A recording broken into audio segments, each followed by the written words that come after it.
Welcome to story board with me Chakravarthi. ప్రజాస్వామ్యానికి ఎన్నికలే ఆయువు పట్టు. ఆ ఎన్నికల బరిలో నిలవాలంటే డబ్బే అర్హత. కనీసం 25 కోట్ల రూపాయలు ఖర్చు పెట్టే స్థోమత లేనిదే తెలుగు రాష్ట్రాల్లో ఏ నియోజకవర్గంలోనూ టికెట్ దక్కే పరిస్థితి లేదు. మొత్తం మీద ప్రతి నియోజకవర్గంలో అన్ని పార్టీల ఖర్చు 100 కోట్ల రూపాయలు దాటుతోంది. ఈ లెక్కన తెలంగాణ ఎన్నికల ఖర్చు 10,000 కోట్లు అవుతుందని అంచనా. అదే ఏపీలో అయితే ఎన్నికల ఖర్చు 17,000 కోట్లు అవుతుంది. దేశం మొత్తం మీద తెలుగు రాష్ట్రాల్లో జరిగేవే కాస్ట్లీ ఎన్నికలు అవ్వడంతో రెండో మాటకు తావులేదు. ఎన్నికలు కాస్ట్లీ అయ్యాయి. అసెంబ్లీ పార్లమెంట్ ఎలక్షన్స్ అనే తేడా లేకుండా అన్నీ ఖరీదైపోయాయి. ఎన్నికలంటేనే డబ్బులు పంచుడు, దావతులిచ్చుడు, ఓట్లు కొనుడు అన్నట్టుగా తయారైంది పరిస్థితి.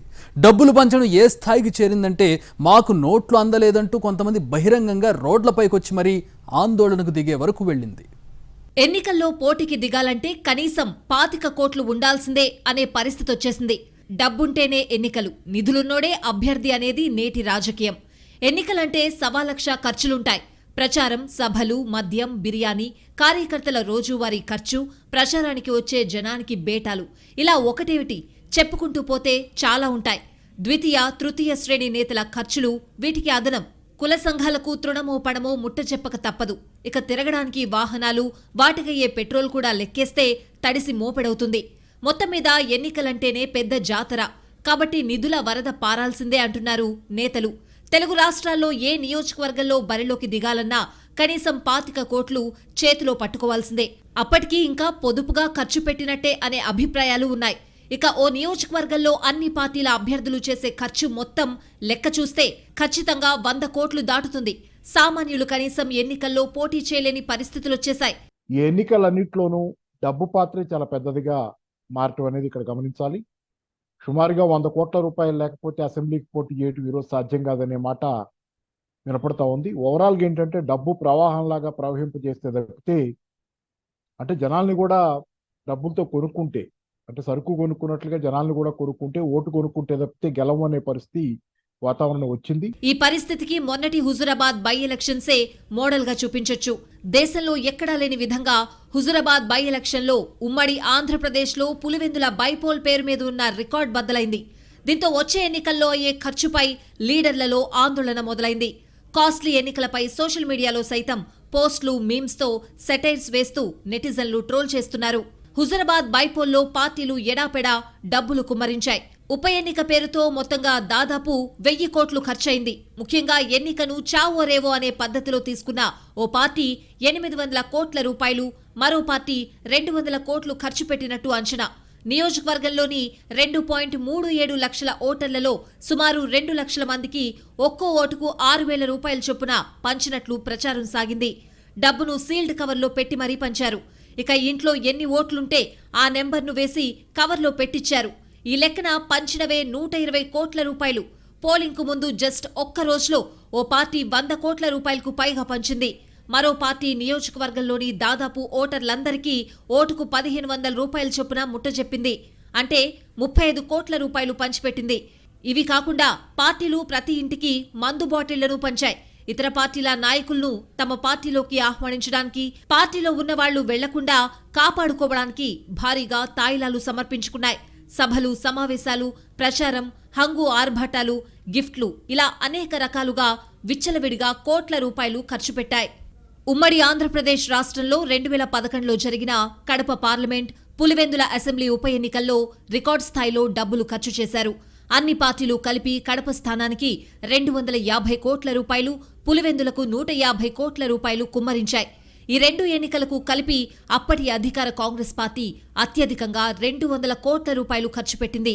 ఇవే విషయాలను సెంటర్ ఫర్ మీడియా స్టడీస్ కూడా స్పష్టం చేసింది.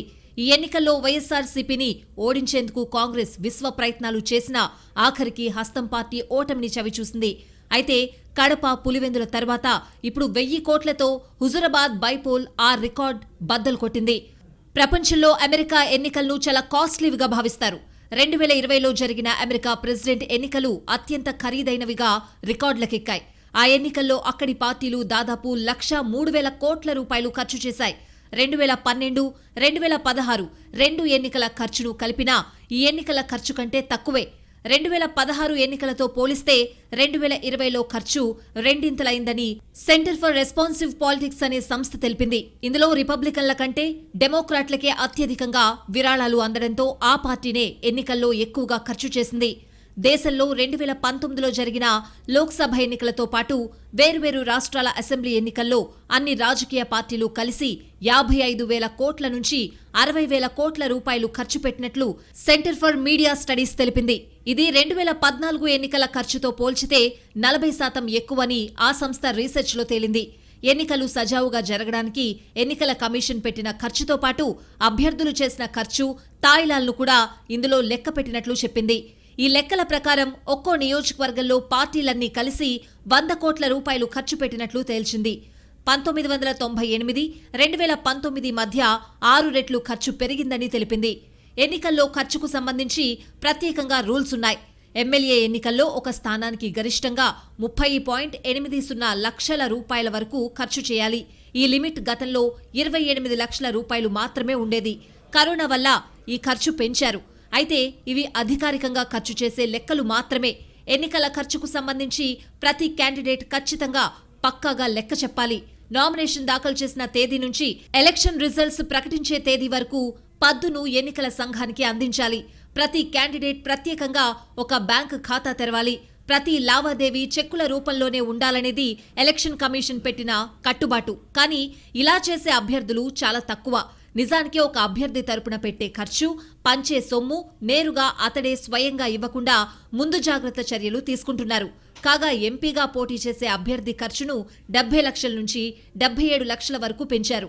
జనాభాను బట్టి ఒక్కో రాష్ట్రంలో ఒక్కో రకంగా ఈ రూల్స్ ఉన్నాయి. హుజూరాబాద్లో ఓటుకు 6,000 రూపాయల చొప్పున పంచారనేది లెక్కల్లోకి తీసుకుంటే ఒక్కో నియోజకవర్గానికి 120 కోట్ల రూపాయలు ఖర్చు చేయాలి.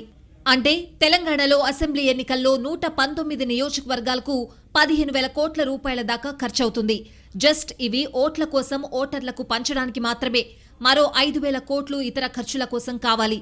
2018 ఎన్నికల్లో ఒక్కో సీటుకు 25 కోట్ల రూపాయలు ఖర్చు చేశారని ఫోరం ఫర్ గుడ్ గవర్నెన్స్ ప్రకటించింది. ఈ లెక్కన చూస్తే 119 నియోజకవర్గాలకు ఖర్చు 3,000 కోట్లు కూడా దాటలేదు. 15 ఏళ్ల క్రితం ఎమ్మెల్యే ఎన్నికలకు నియోజకవర్గంలో ఒక్కో పార్టీ 5 కోట్ల రూపాయలకు మించి ఖర్చు పెట్టేది కాదు. ఓటుకు 100 నుంచి 200 ఇచ్చి క్వార్టర్ సీసా ఇచ్చేవాళ్లు. ఇప్పుడు ఒక్క ఓటుకు 6,000 రూపాయలు ఇవ్వడంతో వచ్చే ఎన్నికల్లోనూ ఓటర్లు ఇదే విధంగా డిమాండ్ చేసే అవకాశముందని పొలిటికల్ అనలిస్టులు చెప్తున్నారు. దీంతో సిట్టింగ్ ఎమ్మెల్యేలు, కొత్తగా టికెట్ వచ్చిన వాళ్లు 100 కోట్ల ఖర్చు తప్పదని ప్రిపేర్ అయి ఉంటున్నారు. బరిలో ఉన్న పార్టీలు ఖర్చు పెట్టడంతో పాటు అధికార పార్టీ ప్రభుత్వ నిధుల ద్వారా లాభం పొందే ప్రయత్నం చేస్తున్నాయి. హుజూరాబాద్లో 3 నెలల్లోనే 4,359 కోట్ల రూపాయల నిధులు కుమ్మరించాయి. నిలిచిపోయిన స్కీంలను కూడా తిరిగి ప్రారంభించారు. దళిత బంధు స్కీమ్కు పైలట్ ప్రాజెక్టుగా హుజూరాబాద్ను ఎంపిక చేసి 2,200 కోట్ల రూపాయలు దళితుల అకౌంట్లలో జమ చేశారు. వెల్ఫేర్ స్కీంలకు 960 కోట్ల రూపాయలు విడుదల చేసింది. మహిళా సంఘాలకు 3 ఏళ్లుగా 3,000 కోట్ల బాకీ ఉన్న సర్కార్ బైపోల్ను దృష్టిలో ఉంచుకుని 200 కోట్ల రూపాయలు రిలీజ్ చేసింది. వీటిలో 120 కోట్ల రూపాయలు హుజూరాబాద్లోని మహిళల అకౌంట్లలోనే జమ చేసింది. సీసీ రోడ్లకు 600 కోట్ల రూపాయలు, కుల సంఘాలకు స్థలాలు, భవనాలు, ఇతర పనుల కోసం నిధులిచ్చింది. ఈ లెక్కన ఎన్నికకు ఖర్చు పెరుగుతుందే కానీ తగ్గే ప్రసక్తే లేదు. అందుకే రాజకీయం అంటే అదేదో ధనవంతుల వ్యవహారంగా మారిపోయింది. సామాన్యులు ఈ వైపు కన్నెత్తి చూడడానికే భయపడే పరిస్థితులు దాపురించాయి. ఓటు హక్కు ఒక వజ్రాయుధం లాంటిది. అయితే ఇది ఇప్పుడు కొటేషన్లుగా చెప్పుకోవడానికే మిగిలినట్టు అనిపిస్తోంది. సోషల్ మీడియాలో నీతులు చెప్పే లక్షలాది మంది ఓటర్లు ఓటు దగ్గరకు వచ్చేసరికి డబ్బులు ఇస్తారా లేదా అని ఎదురు చూస్తున్నారు. ఏ పార్టీ ఎంత ఆఫర్ చేస్తుందో తెలుసుకుంటున్నారు. చివరికి కోటీశ్వర్లు కూడా డబ్బులు డిమాండ్ చేసే పరిస్థితి వచ్చేసింది. ఎన్నికల్లో డబ్బు పాత్ర కీలకంగా మారింది. డబ్బే ప్రధానమైన కొలబద్ద కావడంతో ధనవంతులైన అభ్యర్థుల సంఖ్య ప్రతి ఎన్నికలకు పెరుగుతూ వస్తోంది. 1990-91లో పార్లమెంట్లో వ్యాపారవేత్తలు 7.24% ఉంటే 14వ పార్లమెంట్లో అది 22.33% పెరిగింది. ప్రస్తుత పార్లమెంట్లో వారి నిష్పత్తి ఇంకా ఎక్కువగానే ఉంది. గతంలో అరుదుగా మాత్రమే పెట్టుబడిదారులు ప్రత్యక్షంగా రంగంలో ఉండేవారు, పరోక్షంగా పార్టీలకు అండనిచ్చేవారు. కానీ ఇప్పుడు కార్పొరేట్ శక్తులు, వ్యాపారవేత్తలు, పారిశ్రామికవేత్తలే ప్రత్యక్షంగా ఎన్నికల్లో అభ్యర్థులుగానే ప్రవేశిస్తున్నారు. స్థానిక సంస్థల్లో కూడా ఈ మధ్యకాలంలో భూస్వామ్య ధనిక రైతుల నుంచే కాకుండా కాంట్రాక్టర్లు వ్యాపారులు ఎక్కువగా ప్రవేశిస్తున్నారు. సరళీకరణ విధానాల తరువాత నయా సంపన్నుల సంఖ్య పెరగడంతో భారీగా ఖర్చు చేయగల డబ్బున్న అభ్యర్థులకు కొదవ ఉండడం లేదు. రాజకీయాలతో ప్రత్యక్ష అనుబంధం లాభార్జనకు సులభ మార్గంగా అవసరంగా ఈ శక్తులు భావిస్తున్నాయి. ఈ కొత్త సంపన్న వర్గాలు సంపదలో భాగమే కాకుండా అధికారంలో కూడా భాగం కావాలన్న కాంక్షతోనే రాజకీయాల్లోకి వస్తున్నాయి. 91 ఆర్థిక రిఫార్మ్స్ అంటే ఎకనామిక్ రిఫార్మ్స్ పివి నరసింహారావు గారి దాకా ముందు మన జీడిపి కానీ మన దేశంలో ఉన్నటువంటి ఆర్థిక పరిస్థితులు కానీ ఇంత డబ్బులు ఉండేవి కాదు. కానీ తర్వాత లిబరలైజేషన్ అయిపోయేటప్పటికీ అనేక రకాలైనటువంటి అవకాశాలు రావడము, అనేక రకాలైనటువంటి వ్యాపారాలు కానీ, ఎక్స్పోర్ట్ ఇంపోర్ట్లు కానీ, మ్యానుఫ్యాక్చరింగ్ కానీ, లైసెన్స్ పర్మిట్ రాసిపోయి ఫ్రీడమ్ లిబరలైజేషన్ వచ్చినప్పుడు ఈ ఆర్థిక వనరులు పెరిగినాయి. కాబట్టి డబ్బులు సంపాదించుకున్న వాళ్ళు ఒక లెవెల్కి డబ్బులు సంపాదించుకున్న తర్వాత ఇంకా నెక్స్ట్ కావాల్సింది అధికారం అన్నమాట. రాజకీయ పార్టీలు కూడా డబ్బు ఖర్చు పెట్టగల శక్తినే ప్రధాన కొలబద్దగా పెట్టుకుని అభ్యర్థులను ఎంపిక చేస్తున్నాయి. కనీసం పార్లమెంటుకు 50 కోట్లకు పైన, శాసనసభకు 10 కోట్లకు పైగా ఖర్చు పెట్టగలిగే వారినే అభ్యర్థులుగా ఎంపిక చేస్తున్నారు. డబ్బుకు తోడుగా కులం, మతం, స్థానిక అంశాలను అదనంగా పరిగణిస్తున్నారు. అభ్యర్థులకు రాజకీయాలతో, ప్రజలతో సంబంధం ఉండడం కొలమానంగా పరిగణించడానికి అవకాశాలే లేకుండా చేస్తున్నారు. డబ్బు ఖర్చు పెట్టగలిగేవారు ఎక్కడుంటే అక్కడి నుంచి తీసుకొస్తున్నారు. ఎన్నికల ప్రక్రియ అంతా వ్యాపార నిర్వహణలాగే మారిపోయింది. ప్రతిదీ కొనడం, అమ్మడం రూపం సంతరించుకుంది. పార్టీలకు, అధినేతలకు డబ్బులిచ్చి టికెట్లు కొనుక్కుంటున్నారు. తిరుగుబాటుదారులను, ప్రత్యర్థులను డబ్బు ముట్టచెప్పి పోటీలో లేకుండా లోబర్చుకుంటున్నారు. క్షేత్రస్థాయిలో ఓటర్లను ప్రభావితం చేయగల వ్యక్తులను ముందుగానే సేకరించుకుని స్థాయిని బట్టి వారికి డబ్బు పంపిణీ చేసి ఆకర్షిస్తున్నారు. వాహనాలను సరఫరా చేస్తున్నారు. బహిరంగ సభలకు, ప్రదర్శనలకు, పాదయాత్రలకు, ర్యాలీలో జై కొట్టడానికి, రోడ్లపై బారులు తీరడానికి రేట్లు నిర్ణయించి పాల్గొన్న వారికి ఎప్పటికప్పుడు డబ్బులు చెల్లిస్తున్నారు.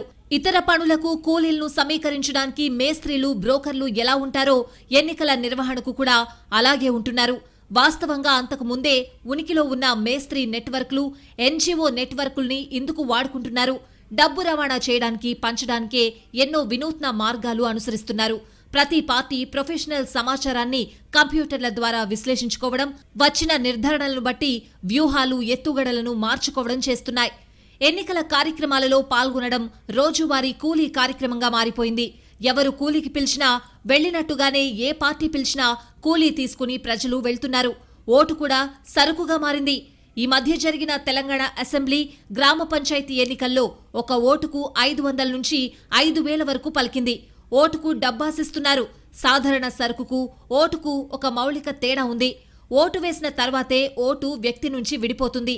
అప్పటి వరకు ఓటును ఎంతమందికైనా అమ్ముకునే అవకాశముంది. అందువల్ల ఓటరు ప్రతి పార్టీ నుంచి డబ్బు ఆశిస్తున్నాడు. డబ్బులు ఇవ్వని పార్టీని నిరాకరించే ధోరణి రోజురోజుకు పెరుగుతూ వస్తోంది. ప్రజాస్వామ్యంలో ప్రతి ఒక్కరూ ఎన్నికల్లో పోటీ చేయగలగడం అనే భావనుంది. కానీ అది నిజం కాదని ఇప్పుడు తేలిపోయింది. తగినంత డబ్బు లేకపోతే అధికారం కోసం ఆకాంక్షించే పరిస్థితి లేదు. ప్రస్తుత వ్యవస్థలో ప్రజాస్వామ్యం అందరికీ సమానంగా అందుబాటులో లేదు. వ్యవస్థలో అందరికీ ఒకే స్థాయి బలం లేదు. బాగా డబ్బులున్న ఒక వ్యక్తి ఏదైనా ఒక రాజకీయ పార్టీకి లేదా అభ్యర్థికి పెట్టుబడి పెడతారు. అలా పెట్టుబడులు పెట్టిన వ్యక్తికి రాజకీయ ప్రక్రియల్లో సాధారణ ఓటరు కన్నా ఎక్కువ బలం ఉంటుందని ఆధారాలు చూపుతున్నాయి. ఎన్నికల్లో ఎంత ఎక్కువ డబ్బు పెట్టుబడిగా పెడితే అంత ఎక్కువగా గెలిచే అవకాశం, ప్రభావం చూపే అవకాశం ఉందని ఆధారాలు చెప్తున్నాయి. ఎన్నికల్లో పోటీ చేయకుండా పెట్టే ఖర్చుకే ఇంత విలువుంది. ఇక నేరుగా డబ్బులు ఎక్కువగా ఖర్చు పెట్టే అభ్యర్థికుండే బలం, గెలుపు అవకాశాల గురించి ప్రత్యేకంగా చెప్పనక్కర్లేదు. రాజకీయంలో ఉంటే డబ్బులు సంపాదించుకోవచ్చు. ఇది జనాలకు బాగా తెలిసిన థియరీ, నేతలకు బాగా తెలిసిన థియరీ. అయితే రాజకీయంలో ఉండాలంటే డబ్బులు ఖర్చు పెట్టాలి. ఇది ప్రస్తుతం అమల్లో ఉన్న అనధికార థియరీ. రాజకీయాల్లో నిలదొక్కుకోవడం ఇప్పుడు ఆషామాషీ వ్యవహారం కాదు. అధికారం దక్కాక సంపాదించుకోవడం అనే ఊరించే వ్యవహారం ఉన్నప్పటికీ ఇప్పుడు రాజకీయాలు మరీ కాస్ట్లీ కావడంతో రాజకీయాల్లో ఉన్నవాళ్లే అవాక్కయ్యే పరిస్థితి. ఎన్నికలు ఎదుర్కోవాలంటే 100 కోట్లు ఖర్చు పెట్టాల్సిందే. అంత ఖర్చు చేస్తే గెలుస్తామో ఓడతామా అనేది ఎవరూ చెప్పలేరు. అలాగని డబ్బు ఖర్చు చేయకుండా ఉండే ధైర్యం మాత్రం ఎవరూ చేయడం లేదు. పార్టీల తేడాలు లేవు. అన్ని పార్టీల్లోనూ ఇదే పరిస్థితి. గతంలో 5 ఏళ్లకోసారి వచ్చే ఎన్నికలప్పుడు మాత్రమే ఖర్చు పెరిగేది. కానీ ఇటీవలి కాలంలో ఉప ఎన్నికలు కూడా ఎన్నికల ఖర్చుకు కొత్త బెంచ్ మార్క్ క్రియేట్ చేస్తున్నాయి. దీంతో ఎన్నికలకు ఎప్పుడు ఎంత ఏ రేంజ్లో ఖర్చు పెరుగుతుందనేది ఎవ్వరూ ఊహించలేని దుస్థితి. ప్రతి ఎన్నికల్లోనూ ఒక్కో నియోజకవర్గంలో నేతలు పెడుతున్న ఖర్చు అనేక రెట్లు పెరుగుతూ పోతోంది. క్రితంసారి ఎన్నికలతో పోలిస్తే ఈసారి ఎన్నికల్లో నిలబడడానికి పెట్టాల్సిన ఖర్చు భారీగా పెరిగిందని స్పష్టమవుతోంది. గత ఎన్నికల సమయంలో ఒక్కో అభ్యర్థి కనిష్టంగా 5 కోట్ల రూపాయలతో మొదలుపెట్టి గరిష్టంగా 25-30 కోట్ల రూపాయలు ఖర్చు చేసిన వాళ్లున్నారు. అయితే ఈసారి కనిష్టం 15 కోట్ల రూపాయలు కానున్నదని, గరిష్టానికి ఒక హద్దంటూ ఉండదనే అంచనాలు వ్యక్తమవుతున్నాయి. ఇక ఈసారి మాత్రం ఎక్కడా రాజీ లేదు అని, 2-3 కోట్ల రూపాయలతో ఎన్నికలను ఎదుర్కొనే రోజులు పోయాయని రాజకీయాల్లో ఉన్నవాళ్లే చెప్తున్నారు. ఈసారి బలమైన అభ్యర్థులిద్దరూ తలపడే చోట్ల మినిమం ఖర్చు 30 కోట్ల రూపాయలకు తగ్గదు అనేది ఒక అంచనా. ఇది 40-50 కోట్ల రూపాయలకు చేరినా ఏమాత్రం ఆశ్చర్యమక్కర్లేదు. గమనించాల్సిన మరో విషయం ఏంటంటే, అంత ఖర్చు పెట్టేది కేవలం బరిలో నిలవడానికి మాత్రమే. గెలుపు కోసం ఎంత ఖర్చు పెట్టాలంటే దానికి ఎలాంటి అంచనాలు లేవు. వాళ్ల పార్టీకి ఊపు, వాళ్లకు లక్కుంటే గెలుస్తారు. లేకపోతే 25 కోట్ల రూపాయలు ఖర్చు పెట్టినా, 30 కోట్ల రూపాయలు ఖర్చు పెట్టినా చిత్తు కావాల్సిందే. డబ్బు ఖర్చు పెట్టగలడా లేదా అనేది కాదు, ఎంత ఖర్చు పెడతాడు అనేది ఇప్పుడు పార్టీల నుంచి వస్తున్న ప్రశ్న. ఇక్కడ పార్టీల పేర్లు చెప్పనక్కర్లేదు. అన్ని పార్టీల్లోనూ మెజారిటీ సీట్ల విషయంలో ఇవే లెక్కలున్నాయి. ఎక్కువ కోట్ల రూపాయలను ఖర్చు పెట్టగలిగే వారికే అభ్యర్థిత్వాలను ఖరారు చేయడానికి పార్టీలు ఉత్సాహం చూపిస్తున్నాయి. ప్రత్యర్థిని ఢీకొట్టాలంటే కావాల్సింది ప్రజల్లో ఉన్న పేరు, ప్రజలకు సేవ చేసిన నేపథ్యం కాదని, 10 కోట్ల రూపాయల వెయిటే అని పార్టీలు తేల్చి చెప్తున్నాయి. ఈ విషయంలో రాజీ పడడం లేదు. ఎక్కువ ఖర్చు చేయగలిగే వారికే పార్టీలు ప్రాధాన్యతనిస్తున్నాయి. వాళ్ల ట్రాక్ రికార్డులను పట్టించుకోవడం లేదు. రాజకీయాలు కేవలం డబ్బు వ్యవహారాలుగా మారిపోయాయి అనే మాటను జనాలు కూడా పట్టించుకోవడం లేదు. జనాల్లో కూడా ఇప్పుడు ఈ పార్టీలో ఎవరైతే ఎక్కువ మొత్తాన్ని ఖర్చు చేస్తారు, ఆ పార్టీలో ఎవరైతే ఎక్కువ ఖర్చు పెట్టగలరు అనే అంశాల గురించి మాత్రమే చర్చిస్తూ ఉన్నారు. బాగా ఖర్చు పెట్టే అభ్యర్థి పట్లే జనాల్లో కూడా క్రేజ్ పెరుగుతున్న చోద్యం కనిపిస్తూనే ఉంది.